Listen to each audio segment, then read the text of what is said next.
हमने फाइनम Platyhelminthes start किया था। हमने क्लास टर्बिलेरिया की बॉडी वॉल और इसकी लोकोमोशन को डिस्कस कर लिया था। आज के लेक्चर में हम क्लास टर्बिलेरिया की यानी कि प्लेटफॉर्म की डाइजेशन एंड न्यूट्रिशन और इसके गैस एक्सचेंज के बारे में पढ़ेंगे। तो क्लास टर्बिलेरिया के डाइजेशन एंड न्यूट्रिशन के बारे में पढ़ते हैं। सबसे पहले उसकी डाइजेस्टिव कैविटी के बारे में बताया हुआ है कि उसकी कुछ ऐसे भी टर्बिलेरियाज देखे गए कि उनकी डाइजेस्टिव कैविटी उनमें मौजूद नहीं थी, यानी कि डाइजेस्टिव कैविटी उनमें एब्सेंट थी। लेकिन कुछ ऐसे भी देखे गए टर्बिलेरियंस के जिसमें उनकी जो है डाइजेस्टिव कैविटी ब्लाइंड थी, कुछ में ऐसा था कि ब्रांच थी। इनके टर्बिलेरियंस की जो डाइजेस्टिव कैविटी या तो थी ही नहीं, अगर थी तो सिंपल थी या अनब्रांच थी या फिर वो ब्रांच थी। जैसे यहाँ पे आपको जो है ये एसिलिया है, मैक्रोस्टोमिडा है, ये सब एग्जांपल्स दी हुई है। यहाँ पर जो ए वाली डायग्राम है इसमें फेरेंक्स भी नहीं है और इसमें डाइजेस्टिव कैविटी नहीं है। उसके बाद जो बी है इसमें फेरेंक्स है, सिंपल फेरेंक्स है और स्ट्रेट डाइजेस्टिव कैविटी है। सी में भी सिंपल फेरेंक्स है और अनब्रांच्ड डाइजेस्टिव कैविटी है।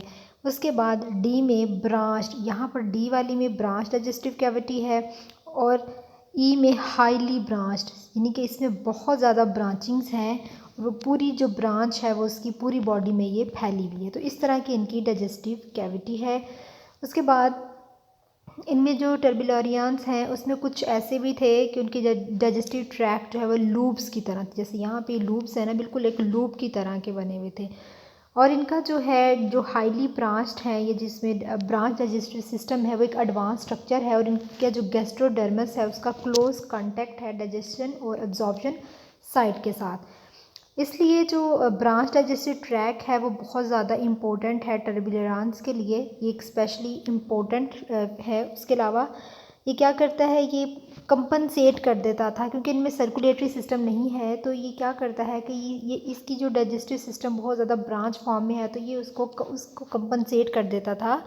It partially compensate the absence of a circulatory system, यानी कि सर्कुलेटरी सिस्टम की कमी को ये पूरा करते थे। आगे इसकी फूड की बात करें कि किस तरह की फूड खाते हैं। तो टर्बिलेरियंस जो हैं ये कार्निवोर्स हैं। ये स्मॉल इन्वर्टिब्रेट्स को फीड करते हैं या फिर डेड एनिमल्स को ये खाते थे। ठीक है, तो टर्बिलेरियंस जो हैं ये या तो हर्बीवोर्स हैं, एल्जी खा रहे थे, ये डेड एनिमल्स खाते हैं। उसके अलावा ये रॉक्स वगैरह पे जो है एल्जी लगी होती थी उसको खुरचते थे और उसको अपनी फूड के तौर पर इस्तेमाल करते थे।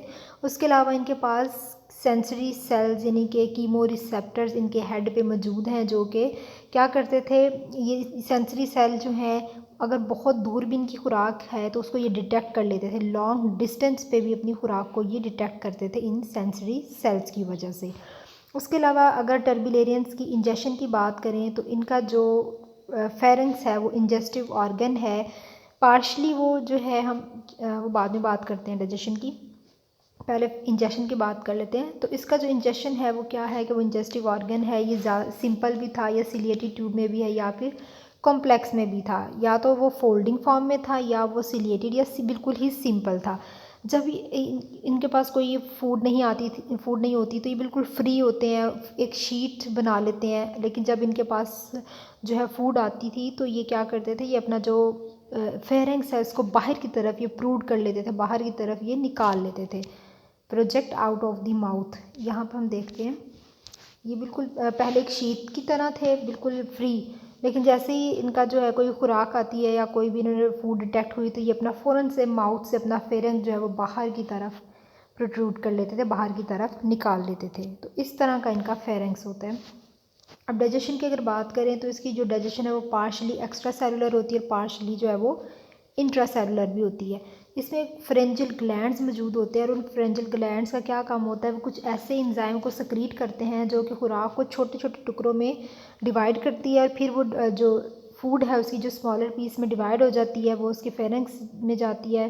देन उसके फेरेंक्स के बाद उसके जो फैगोसाइटिक सेल्स होते हैं, जो उसकी डाइजेस्टिव कैविटी में कुछ फैगोसाइटिक सेल्स होते हैं, वो फूड के पीसीस को इनगल्फ कर लेते थे और फिर वो जो फूड है बाकी इंट्रासेलुलर वेजिकल में यानी कि फूड वैक्यूल में जाके अपनी डाइजेशन का प्रोसेस कंप्लीट कर लेती है। यानी कि फूड जो है पार्शली एक्स्ट्रा सेलुलर होती है, पार्शली वो इंट्रासेलुलर भी है। ये तो हो गई इसकी डाइजेशन एंड न्यूट्रिशन। अब आगे हम इसकी बात कर लेते हैं gas exchange with the environment, यानी कि ये इन्वायरमेंट के साथ इनका रेस्पिरेशन का जो है वो क्या प्रोसीजर है एक्सचेंज विद द इन्वायरमेंट। सबसे पहले रेस्पिरेशन क्या है कि टर्बुलेरियंस के अंदर रेस्पिरेटरी ऑर्गन मौजूद नहीं होता, therefore the respiratory gases are exchanged by diffusion through the body wall. तो ये गैस एक्सचेंज करते थे डिफिन के ज़रिए या फिर कुछ मेटाबॉलिक वेस्ट यानी कि अमोनिया को ये रिमूव करते हैं by the process of diffusion, body wall के ज़रिए ही डिफिन के प्रोसेस के थ्रू मेटाबॉलिक वेस्ट को ये रिमूव करते हैं। आगे ऑस्मो रेगुलेशन की अगर बात करें तो कुछ मेरीन इन्वर्टिब्रेट्स जो हैं ये आइसोटोनिक होते हैं, कुछ जो है हाइपोटोनिक होते हैं।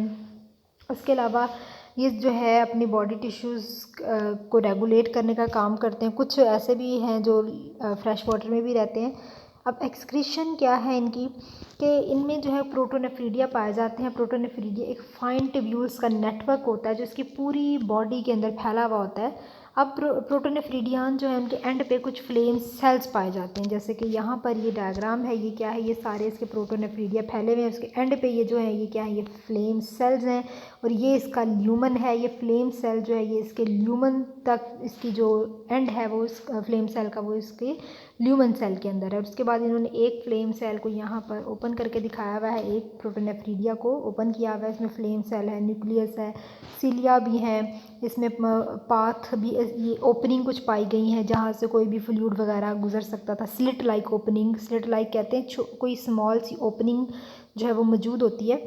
उसके अलावा यहाँ पे ये ल्यूमन है इसके अंदर। तो ये क्या है, हमने यहाँ तक बात कर ली थी कि फ्लेम सेल पाए जाते हैं प्रोटोनेफ्रीडियन के एंड पे, उनमें न्यूमरस सीलिया पाए जाते हैं और ये जो सीलिया हैं वो क्या करते हैं, project into the lumen of the tubule. ये ल्यूमन के अंदर प्रोजेक्ट हुए होते हैं और उसके अंदर एक कुछ स्लिट लाइक ओपनिंग पाई जाती है फ्लेम सेल के अंदर। अब इसमें जो सीलियाँ हैं वो बीट करते हैं, जब वो बीट करते थे तो उसमें नेगेटिव प्रेशर आता था उनकी बीटिंग की वजह से, और उस नेगेटिव प्रेशर की वजह से ये जो फ्लेम सेल हैं जो भी सराउंडिंग में इसके जो भी फ्लूइड होता है उन फ्लेम सेल की वजह से वो सक कर लेते थे। उसके अलावा ये ट्यूब्यूल जो हैं वो ज्वाइन करती हैं, the tubule join and open to the outside of the body through nephridiopore. फिर जितना भी जो भी एक्सक्रीटरी मटेरियल है वो सारा वो जो है उसकी बॉडी से बाहर निकल जाता है थ्रू नेफ्रीडियोपोर। ठीक है, तो ये इसका एक्सक्रीशन है। तो आज के लेक्चर में हमने इसकी डाइजेशन, इसकी न्यूट्रिशन और इसकी गैस एक्सचेंज को डिस्कस किया है। बाकी जो नर्वस सिस्टम है वो हम अपने नेक्स्ट लेक्चर में पढ़ेंगे।